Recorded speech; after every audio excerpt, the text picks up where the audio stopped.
साहिबान कदरदान होशियार, अब आम लोगों को छोड़ भूतों ने कर दिया है सेलिब्रिटीज पर प्रहार।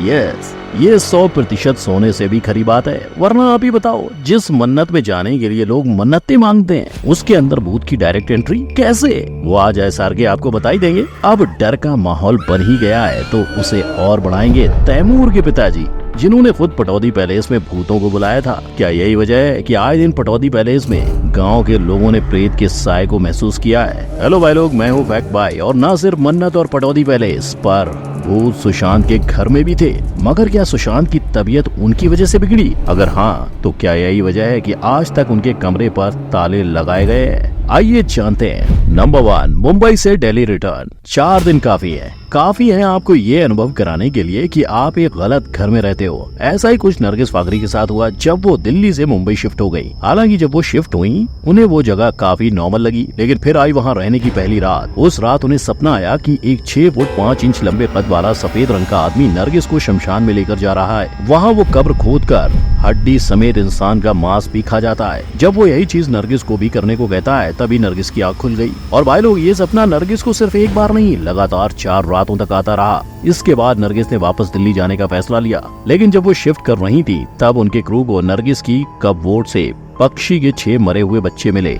तो भाई लोग, अगर आपके पास भी कोई ऐसी जगह है तो अभी निकल जाओ, क्या पता वो इंसान आपके भी सपने में आ जाए।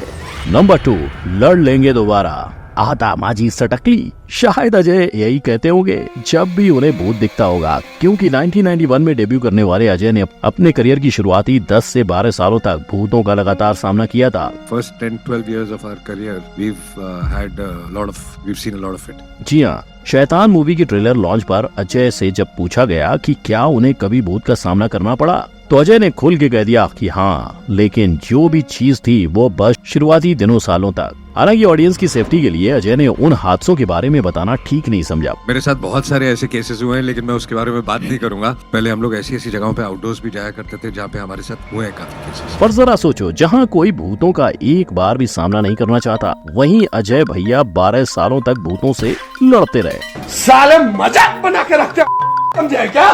और ट्रेलर लॉन्च के वक्त अजय ने ये भी बताया कि जहां बात ब्लैक मैजिक या तंत्र विद्या की आती है, वो काफी एक्साइटेड हो जाते हैं। पर भाई लोग, क्या आपको पता है, अजय की शैतान असल में एक गुजराती मूवी का रीमेक है। लेकिन अजय की नशीली आंखें और R माधवन की एक्टिंग ने इस मूवी में 4 चांद लगा डाले। नंबर 3, आओ कभी पटौदी में। जब इंसान ही नवाब हो तो शौक कैसे आम होंगे, लेकिन भैया भूतों को बुलाना कहाँ का शौक हुआ। ऐसे ऊट पटांग करने वाले सैफ ने अपने इस शौक में कई दोस्तों को भी शामिल किया। बात है हरियाणा के पटौदी पैलेस की। इस घर में सैफ ने सभी दोस्तों को साथ बिठाया और भूत बुलाने वाले बोर्ड को निकाला। पर लाख कोशिश करने के बाद भी सैफ अपने घर भूत को नहीं बुला पाए। लेकिन एक यूट्यूब चैनल ने दावा किया कि पटौदी के आसपास रहने वाले कई लोगों ने पैलेस के अंदर भूत की गतिविधियां देखी हैं। मगर इस बात की सच्चाई आज तक पता नहीं चली। पर अगर सैफ की माने तो वो भूतों को लेकर काफी दिलचस्पी रखते हैं। इनफैक्ट वो अपने बेटे तैमूर को भी भूतों के शोज देखने की जिद करते रहते हैं। और वैसे भी सैफ अपने आप को एग्नोस्टिक बताते हैं, यानी वो इंसान जो भगवान के विषय में विश्वास नहीं रखता। अब ऐसे में अपने घर पे भूतों को इन्विटेशन देना, यानी अपनी ही शादी में एक्स को बुलाने जितना खतरनाक होगा। पर शायद सैफ का विश्वास बदल जाएगा जब वो सारा पर होता हुआ ब्लैक मैजिक देख लेंगे। नंबर 4, मन्नत के अंदर कौन। सोचो, आप अपने घर पे वीडियो बना रहे हो, चारों ओर सन्नाटा छाया हुआ है, आपके सिवा घर पर कोई नहीं है, और तभी किसी के पायल की आवाज गूंजने लगे तो डर लगना आम बात है, राइट? चाहे फिर आप 10 शाहरुख खान क्यों ना हो। मन्नत में ऐसी अजीब आवाज सुनने के बाद SRK का डर तब बढ़ा जब उनसे भूत ने जरा सुनिए कह दिया। जी सुनिए। लेकिन शाहरुख को कपकपाता दे घोस्ट ने रिवील किया कि वो शशि द फ्रेंडली भूत है। शशि फ्रेंडली भूत हूँ? ना, ये उसने शाहरुख पे लट्टू होकर नहीं, अपनी मूवी की प्रमोशन के लिए बोला था। क्या मैं तुम्हें देख सकता हूँ? हाँ, देख सकते हो ना। Really? 24 मार्च को फिलौरी में। In the film Filori on 24th March in a theater near us. जी हाँ, असल में ये प्रैंक खुद अनुष्का ने किया, जो कि अपनी मूवी फिलौरी के प्रमोशन के लिए SRK को डरा रही थी। पर जहाँ ये बस एक प्रमोशन का स्टंट था, वही बिग बॉस में रहने वाले सलमान का क्या। कहते हैं कि इस घर में कई पार्टिसिपेंट्स ने भूत को महसूस किया है। I can bet on this. पर इस चीज पे आज तक भाईजान ने कोई भी बात नहीं की। हालांकि सल्लू शूट के वक्त बिग बॉस के घर पे तो नहीं, लेकिन लोकेशन के पास ही रहते हैं। नंबर 5, अब भी भटकती आत्मा।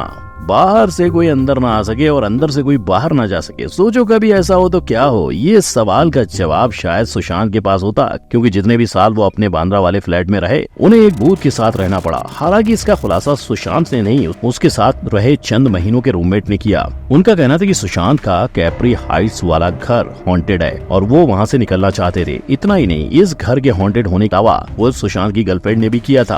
रिया का तो ये भी मानना था कि जब भी वो सुशांत के घर जाती तो उन्हें एहसास होता कि उनके अलावा वहाँ और कोई भी रहता है। इनफैक्ट रिया का कहना ये भी था कि शायद सुशांत उन आत्माओं को देख पाता था और उनसे बातें भी करता था। इसी की वजह से सुशांत की तबीयत और बिगड़ती गई। क्या यही वजह है कि आज सुशांत का वो फ्लैट खाली है, क्योंकि जो भी इस घर को देखने आता है उल्टे पांव लौट जाता है। अब इस सब का राज आज के बाद शायद राज बनकर ही रह जाएगा। आपको क्या लगता है? जो इंसान भगवान में इतनी आस्था रखता हो उससे भी भूतों का सामना करना पड़ सकता है। नंबर 6, एक बंगला बने न्यारा। सबके सपनों में है ड्रीम गर्ल, लेकिन ड्रीम गर्ल के ड्रीम्स में कौन? एक ऐसा भूत जो रोज रात उनका गला दबाता हो। चौंक गए ना? लेकिन ऐसी ही चौंका देने वाली रातें हेमा जी की होती थी जब भी वो अपने जूहू वाले बंगलों में सोने जाती। बात है लगभग 1968 की, जब हेमा की सपनों की सौदागर फिल्म हिट हुई। इसके बाद हेमा संग फैमिली जूहू के बंगलों में शिफ्ट हो गई। लेकिन जल्द ही हेमा के साथ असाधारण घटनाएं घटने लगी। जैसे ही वो रात को सोने जाती वैसे ही उन्हें महसूस होता कि कोई उनका गला दबा रहा है। और जब ये चीज कई बार होने लगी तब हेमा ने अपनी माँ को गले लगा के सोना ही ठीक समझा। पर भूत को कोई रोक सकता है क्या? नहीं ना। इसीलिए हेमा जितने भी दिन उस बंगलों में रही उनका गला दबता रहा। ऐसे में हेमा ने फैसला लिया कि अब वो उस भूत के सामने नहीं नाचेंगी, सोएंगी। उन्होंने अपना घर बदला और सारा मामला रफा दफा हो गया। यानी बॉलीवुड की इतनी बड़ी हस्ती भी भूत के हमले के आगे झुक गई। नंबर 7, रात के 3 बजे। నేను ఏం చేశానంటే మంజీత్ అనే రోల్ ప్లే చేసిన యాక్ట్రెస్ ఫోన్ చేశాను. क्या आप समझे? राम गोपाल वर्मा यहाँ क्या बात कर रहे हैं? अगर नहीं तो फिगर नॉट, फैक्ट भाई इन्हें ट्रांसलेट करेगा। भाई लोग, आपको राम गोपाल वर्मा की भूत मूवी तो याद ही होगी। इस फिल्म में भूत के किरदार का नाम है मंजीत और आरजीवी ने इस किरदार को इतने अच्छे से बनाया कि ऑडियंस को भी कई रातों तक नींद नहीं आई होगी। लेकिन राम गोपाल वर्मा भूल गए थे कि इस किरदार का डरावना स्वरूप उन पर भी भारी पड़ सकता है। तो हुआ कुछ यूँ कि भूत मूवी की शूटिंग करके रात को डायरेक्टर तकरीबन 3 बजे अपने घर पहुंचे और जब वो अपने बेड पे आराम से सो रहे थे तब उन्हें कदमों की आहट सुनाई दी। हालांकि जब उनकी आंख खुली तब वहाँ कोई नहीं था। इनफैक्ट शुरुआत में जो क्लिप आपने देखी उसमें भी डायरेक्टर ने वही कहा कि उन्हें उस समय अपनी गर्दन पे किसी की सांसों का एहसास हुआ। इसी के साथ राम गोपाल वर्मा को ऐसी अनुभूति हुई कि शायद जिस भूत का उन्हें एहसास हुआ वो और कोई नहीं पर मूवी की कैरेक्टर मंजीत ही थी। यानी इनके साथ रील से रियल हो गया। शायद इसीलिए भूत मूवी ने 2003 में कई लोगों को जगाए रखा। ऐसा कमाल भूत रिटर्न्स नहीं कर पाई। वैसे कहा जाता है कि भूत रिटर्न्स मूवी जिस बंगलों में शूट हुई थी वो हॉन्टेड था। इस वजह से पूरा क्रू शूटिंग के दौरान काफी डरा हुआ था। और वैसे भी जब कोई हॉरर फिल्म की शूटिंग होती है तब सेट पर कोई ना कोई घटना जरूर घटती ही है। ऐसा ही थंबर्ड की शूटिंग के दौरान भी हुआ। डायरेक्टर ने बताया कि शूटिंग के दौरान गांव के लोग पता नहीं किसके लिए पर एक एक्स्ट्रा प्लेट लगा के रखते थे और जब एक दिन वो प्लेट नहीं रखी गई तो पूरे सेट पर लाइट चली गई। यानी सारे हॉरर मूवीज में यही होता है। शायद कंतारा का किस्सा आपकी सोच बदल दे। कंतारा के एक्टर डायरेक्टर ऋषभ ने कहा कि मूवी का काफी क्रू नास्तिक था, लेकिन शूटिंग खत्म होने पर वो सब अचानक से मंदिर की तलाश में निकल पड़े। मतलब साफ है कि मानो तो सब है और ना मानो तो कुछ भी नहीं। तो भाई लोग, ये थे बॉलीवुड सेलेब्स जो अपने घर में भी चैन की नींद नहीं ले पाते और इनमें से कुछ ऐसे हैं मूवी शूटिंग के दौरान भी भूत का सामना करना पड़ा है। आप उनके बारे में इस आई बटन पर क्लिक करके जान सकते हो। वीडियो अच्छी लगी तो लाइक, कमेंट, शेयर और सब्सक्राइब करना ना भूलें। मिलते हैं अगले वीडियो में। जय हिंद।